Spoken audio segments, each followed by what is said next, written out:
As we just saw, mitosis produces daughter cells that are identical to each other. On the other hand, meiosis produces daughter cells that are genetically different from each other.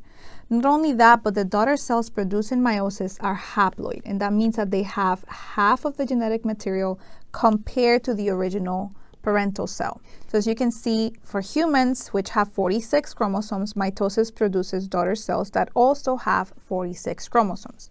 Meiosis, on the other hand, produces daughter cells that each have 23 chromosomes. And because of that, meiosis is known as a reduction division, since we are reducing the number of chromosomes in the daughter cells compared to the parental cell. Because of this, meiosis is not useful for replacing worn out cells, for tissue repair, and it's not the mechanism used by organisms to develop during embryogenesis. But it is the mechanism used to produce gametes, which are the sex cells. So that includes the sperm in males and the egg in females. And since we are reducing the number of chromosomes, we have to do 2 divisions instead of 1. So here we would have a Meiosis 1 and then a Meiosis 2.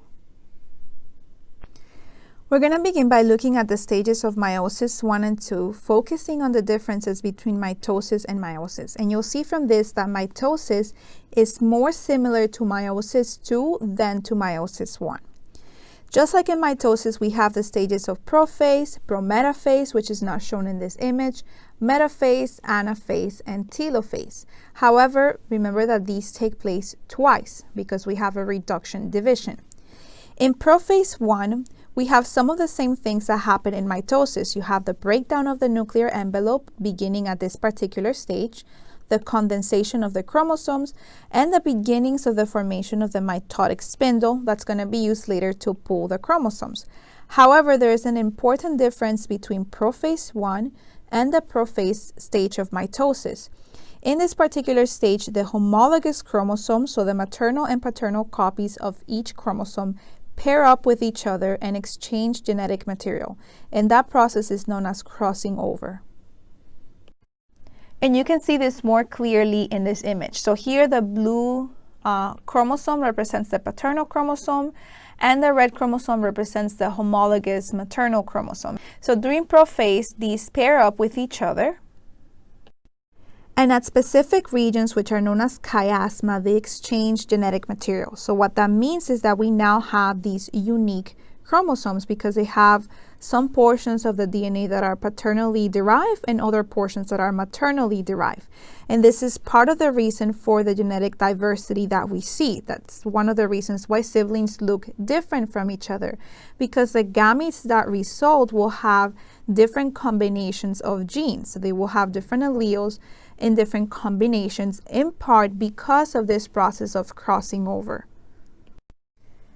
During metaphase 1, the chromosomes align themselves as pairs along the metaphase plate. So this is very different compared to what happens in mitosis, where we have a single file of chromosomes. Here we have pairs of chromosomes aligning at the metaphase plate.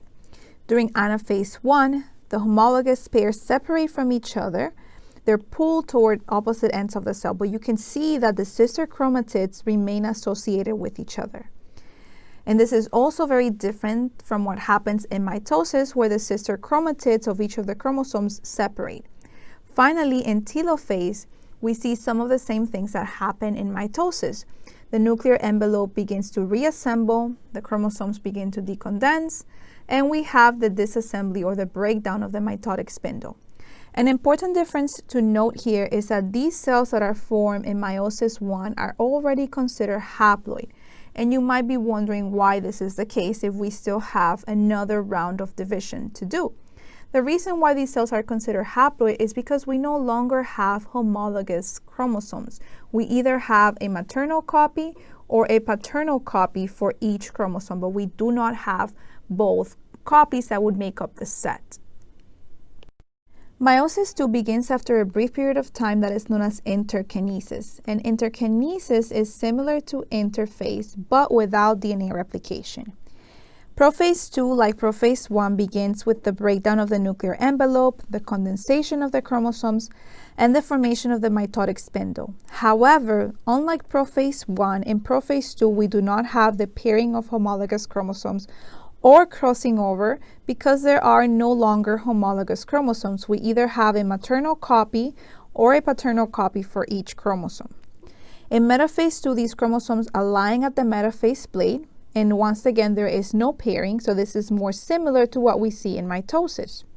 In anaphase 2, the sister chromatids of each of these chromosomes are separated. They're pulled toward opposite poles of the cell, and this is also similar to what we see in anaphase of mitosis. Finally, in telophase, just like we've seen before, we have the decondensation of the chromosomes.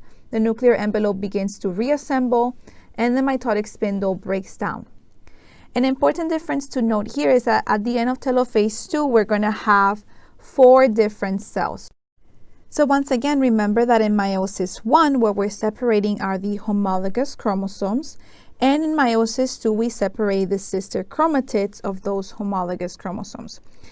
Remember that these chromosomes were duplicated during interphase, so that's why we have sister chromatids for each of the homologs.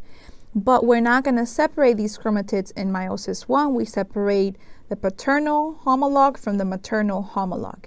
And these have, because of recombination, some portions that have exchanged DNA with the other homolog. In meiosis 2, we're separating the sister chromatids for each homolog.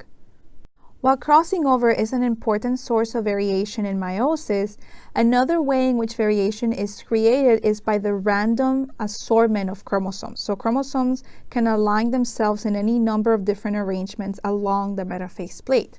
So what that means is that we can have gametes that are very different from each other depending on how those chromosomes align themselves. And the more chromosomes an organism has, the more varied these gametes can be, because the maternal and paternal chromosomes can arrange themselves in any number of different ways as long as they're paired with their homolog. This figure reviews the main differences and similarities between mitosis and meiosis. So both mitosis and meiosis have an interphase during which there is growth and there is obviously the replication of the DNA. And this figure also shows you that meiosis 2 is more similar to mitosis, because some of the things that are happening here in meiosis 1, like crossing over, the pairing of homologous chromosomes, the arrangement of these homologous chromosomes in the metaphase plate, and the separation of the homologs only happens in meiosis 1 and does not happen in mitosis. So we don't have that pairing of homologous chromosomes in mitosis. So this is why meiosis 2, in which we no longer see pairing of homologs, is more similar to mitosis. Another difference that you can see here is that in mitosis we end up with 2 cells that are identical to the original cell. So if the original cell had 4 chromosomes, the daughter cells will also have 4 chromosomes. So these are diploid cells. Whereas in meiosis, our daughter cells have half of the genetic material, so they are haploid cells. Students are often confused when we look at the numbers of chromosomes and we compare mitosis to meiosis, and that's because we count chromosomes based on the number of centromeres that we have. So before S phase, if we have 46 chromosomes in a human cell, each of these chromosomes has 46 chromatids. So we only have 1 chromosome and we have 46 chromatids. And at this point, they're just known as chromosomes.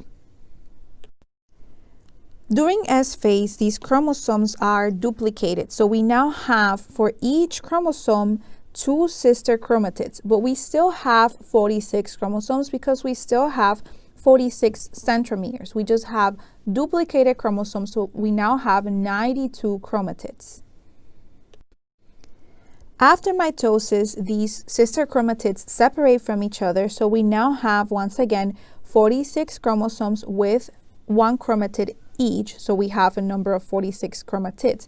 Remember, however, that we no longer call them chromatids once they separate from each other, so we would just say 46 chromosomes. Before S phase in meiosis, we have a number of 46 chromosomes, each with 46 chromatids. Once DNA replication happens during S phase, we now have 46 chromosomes, but each one has 2 chromatids, so we have 46 chromosomes and 92 chromatids. During Meiosis One, remember that the homologous chromosomes separate from each other. So we are going to have 23 centromeres. So because we count the number of chromosomes based on the number of centromeres, we have 23 chromosomes. However, we have 46 chromatids because each of these are duplicated chromosomes and we have not separated the sister chromatids at this point.